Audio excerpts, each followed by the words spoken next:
when I see, I'll go to students' gigs or something, they start, I watch it on a pad doing this. And I'm like, what are you doing? I'm warming up. Warming up. Then they get in the drums and they're like, and they come back and they say, man, I couldn't control my hands. I couldn't stop. I go, well, it's like a boxer in the dressing room fighting, and going, and then getting to the ring and saying, I'm shot.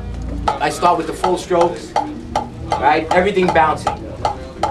And again, I don't want to sit here and go through the whole routine, but basically it's bouncing the ball.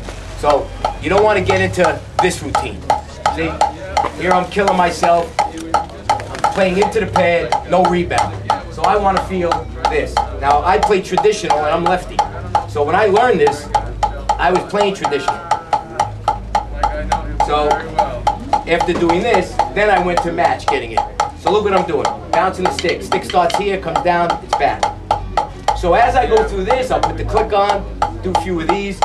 Then from that, after I get the full strokes going, basically here with the wrist, then I'll work on some more of this arm stroke, right? And this is the next gear.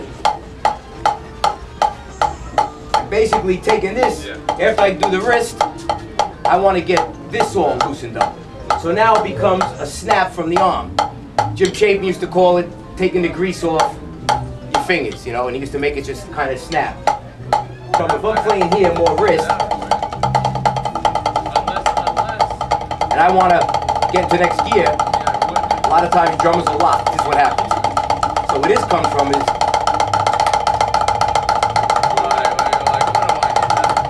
so it gives me that raw, and that's great, especially when you're going around a set of drums. Remember, this is fake. This is a pad. Everybody can fly on a pad. I take this routine and play on my floor tom, 16-inch drum that's dead. And that's a great exercise, by the way. Then I work on just some fingers. Again, I'm just kind of going through the routine. Now in traditional, I love just working with the thumb. Then I'll turn it over.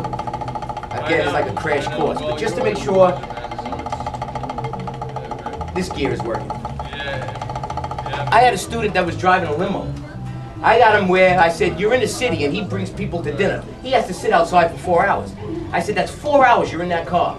Summer day, have your throne in the back, have a pad, and even take the double pedal if you want. And all of a sudden now, next thing you know, you had 2 hours outside. You never would have thought of it. So if you think of it that way, nobody has time. I don't have time. I pick it. But what happens is if I see a day went by, I didn't really get on the drums, and rather than be upstairs and just sit like this, I can still hang out and just work on certain things. Still hang out with the family. And doing this, I'm still, I can hit one of my kids on the head, bing, when they hear that. Ding, works perfect, and I can do it this way too. Bing, ding, ding, ding. I love the drum pad. Again, I have them all over the place. I mean, this is what my family eats off of, the pad. We have no business.